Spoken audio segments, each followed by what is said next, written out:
Okay, we got our last one. Absent-minded nihilist. It's been a while since we had them. Exactly, like I would say 130.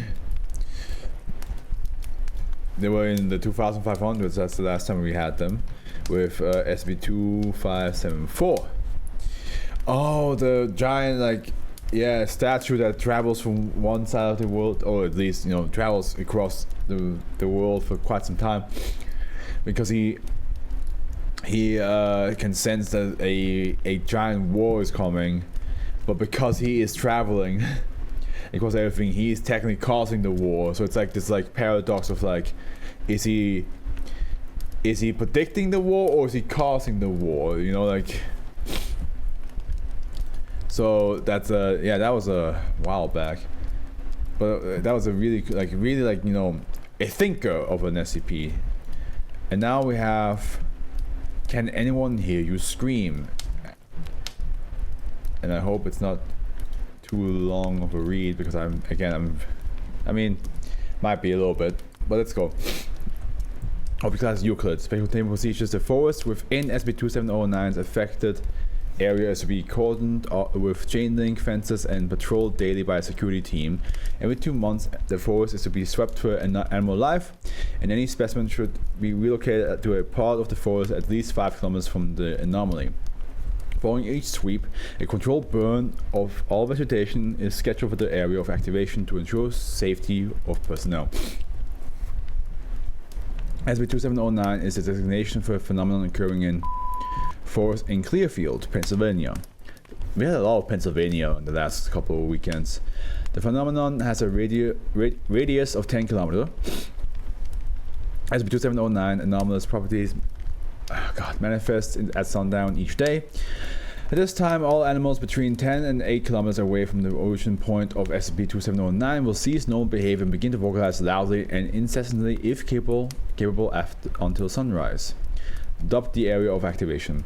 Affected animals will cease vocalization if moved out of the area and show no ill effect once given sufficient distance from the anomaly. Human entry into the affected area at any time provokes an aggressive response from any animal nearby, which has made further research difficult.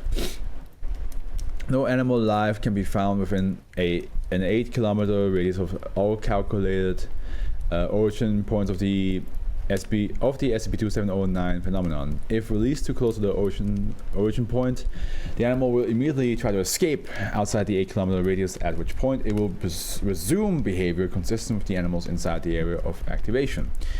Mission log November 19th of 2000.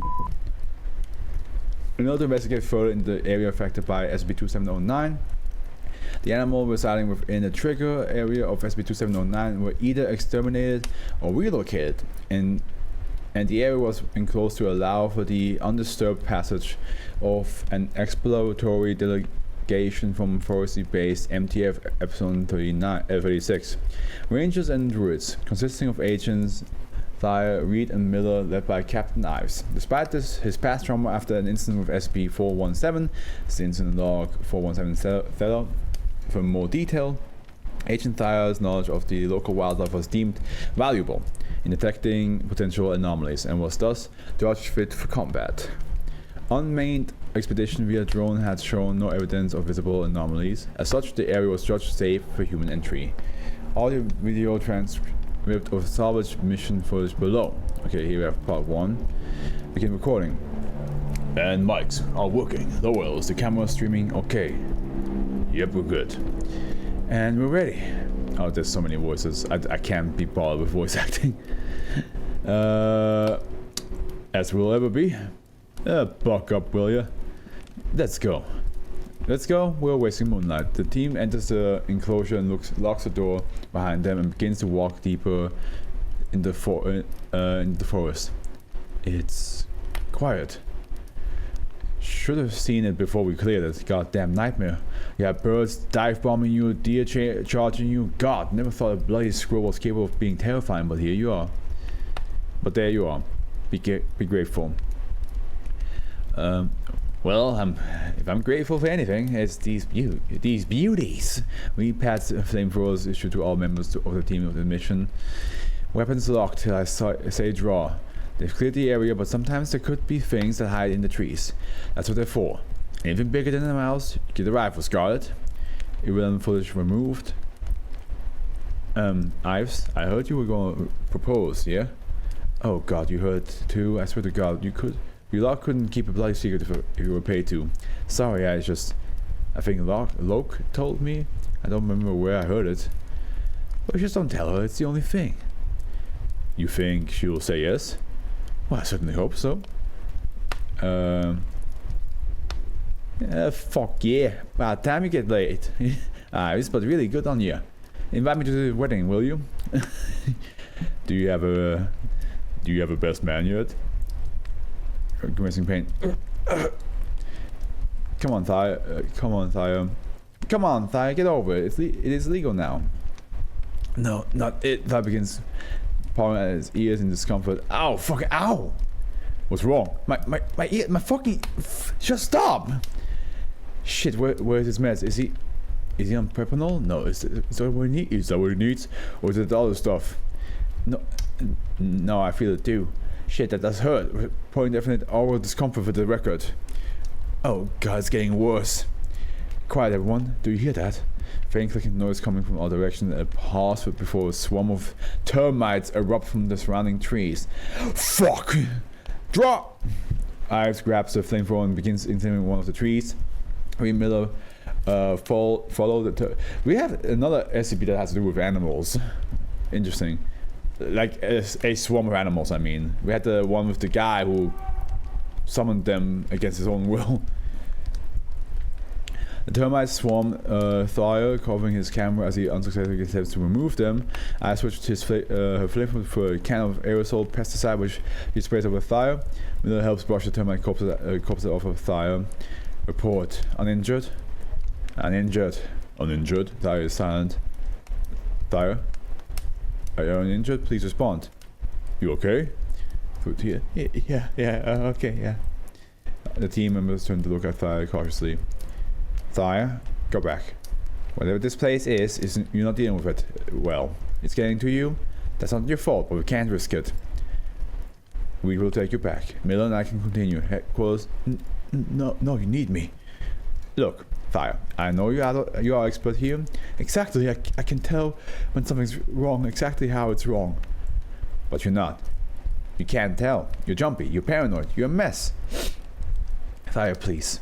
I'm asking you as a friend, not your captain. What happened with 417, you're not handling it well. I vouched for you to administration. Don't make me regret that. Recognizing you're not ready and going back will make you a lot more likely to get back in the field eventually. If you push through like an idiot and get us all killed... Look, that buzzing earlier? That crab of your ears? Termites that hit in the trees? The old rotten ones? The ones that don't burn. They make that sound, infrasound you can't hear but it hurts your ears.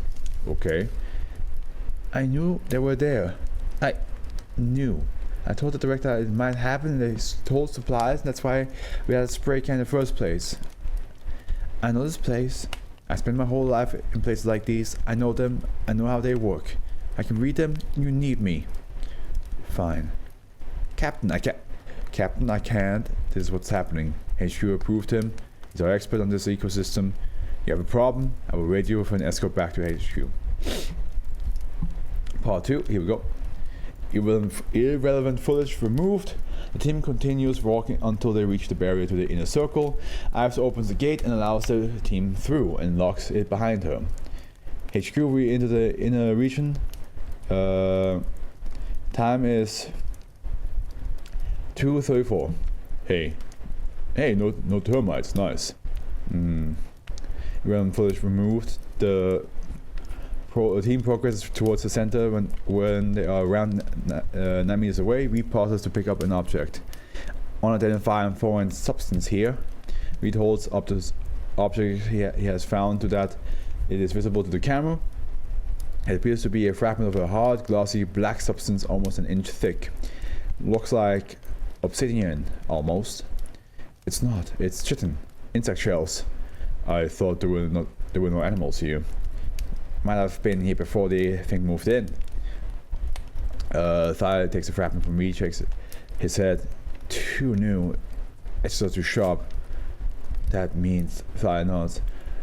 Oh god, that's from HQ. We have evidence of an organism near the center of SCP-2709.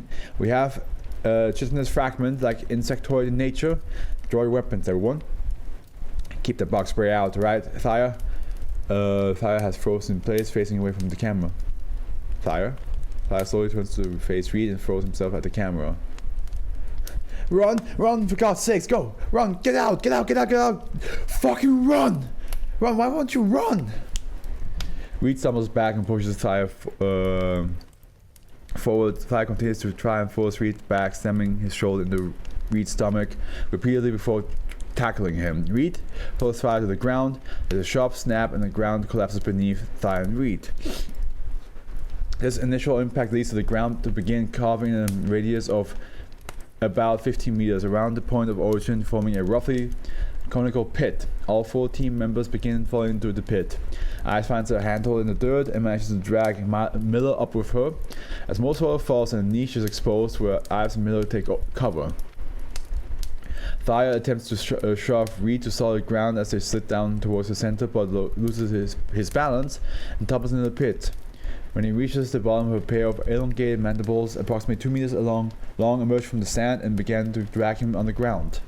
He continues screaming for the other members to run until his body is crushed. His remains are pulled down into the pit. The mandibles do not resurface. HQ, we got a hostile entity, carnivorous, insectoid. We need backup. Now. Thalia is dead. Reed, can you make your way out? Can you make your way over here? Reed does not respond. There's a tunnel over here. Take your fingers in, crawl over. This is my fault. Reed, get over here now. That's an order. I threw him in. I threw him to the thing. He died. I did it. My fault. Mine. Fucking hell. Reed, don't you dare get the hell over here. Reed moves over slowly. When he's about 3 meters from Ives and Miller, he loses his grip and slips into the pit. Begins scrambling upwards to no avail. As the movement appears to alert the creature in the pit, hereby designated -1. -1 resembles a larval member of the Myrmelantolidae family, though significantly larger. Let's see what that means. Probably like those like more. Oh, damn.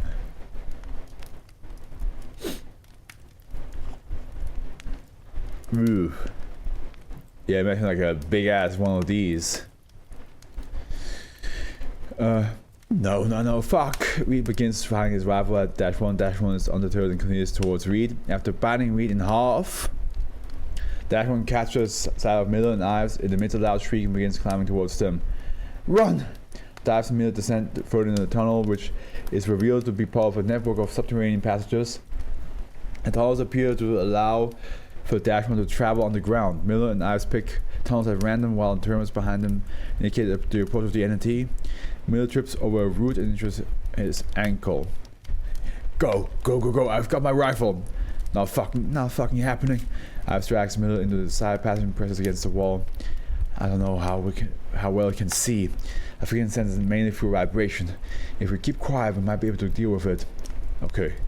Stay still. Stay quiet. Got it. The sound of SCP-2709 approaching grows louder and lower, but eventually slows. Ives turns towards the entrance as it pokes its jaw in the chamber. After approximately 10 seconds, it leaves. Miller and Ives remain motionless for some time. I think it's gone. Ives begins to laugh and Miller joins her. The two embrace. When they finish laughing, Ives stands and begins to explore the chamber. As she turns and walks closer to the far wall, piles of dried excrement become visible in the corner. Several off-white objects are protruding from the heap. She pulls one out, a human femur. She finds another one, a human vertebrae. After some digging, she finds a human skull. Holy fuck. What? Oh, gross. Ives, don't fucking dig around in that. Come see this. This is important. Miller comes to join her. Bones. All of them human. Nothing from any other animal. We're immune, but it doesn't eat.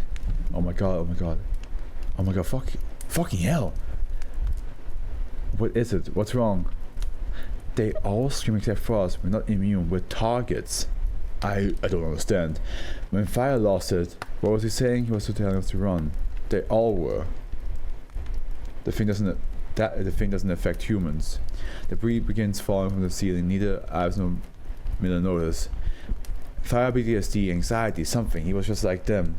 Oh my god, he knew. The animals, they all knew. Oh my god. Ah, so the animals are giving them a warning. They're like screaming at them not to get. That's why they're attacking them, to like make sure that they like, go away from here. Dashman emerges from the ceiling. Miller and Ives begin fleeing, but Dashman is skating on them. Miller fires at it, but the bullets do minimal damage. Throw me your bug stuff. Have you seen this out? This thing? It won't do jack shit. Do it! Ives tosses the bug spray to Miller. Miller stops, sprays the can, opens the can, and pours the rest on the ground and sets the pesticide alight. The Dashman is ignited and stops pursuing them. Ives and Miller find a path that slopes upward and follow it. They eventually emerge above the ground and do not stop running until they reach the barrier. Once they are safely on the other side, they both collapse to the ground. Jesus. Fuck. Hey, sure, this is Ives. I'm sending you my coordinates now. Send transport, medical, please. With footage removed. So the animals are screaming and yelling. And Fire has some sort of connection with them because of the 417. We're able to sense what is down there. They knew that it's like some sort of like beast that like makes tunnels and hunts people. And then the animals were screaming because of like they were screaming kind of like how Fire was like run, fucking run, like just go. They were screaming that. And then they're attacking the humans because they were like trying to prevent them from getting closer. Dashman appears to trigger a universal fear response in all animals except humans. Dashman exudes a VOC in its waste that affects the amygdala or brainstem in animals that do not possess an amygdala of all animals living in a 20-kilometer radius. Volatile organic compounds, structural similarities have been noted between these VOCs and the chemical produced by SB230. Although the VOC of the Dashman is much larger and has nearly and has a nearly opposite function. I will challenge this SB and any die. Exposing non-native animals to even trace amounts of this compound over 3 to 6 days will cause the subject to become affected. Exposure to higher levels of the compound found in the affected area can be changed behavior within hours. Dashman preys exclusively on humans. The aggression shown in the affected animal subject is hypothesized to be a form of warning based on the behavior of affected human subjects. Why affected subjects attempt to drive humans out of the affected area is not known. Previous trauma or history of anxiety can make a human subject susceptible to SB2709's effects. Due to the nature of Dash-1, all further expeditions should be unmanned. And we got it done, guys. We got it done. Like I said, I will read the tale of 2708 off stream and then attach the video. I'm not even gonna work on any of the video stuff today that I wanted to do. I'm just gonna go to bed. I'm so tired. I'm hungry and tired. So I'll leave it at that, guys.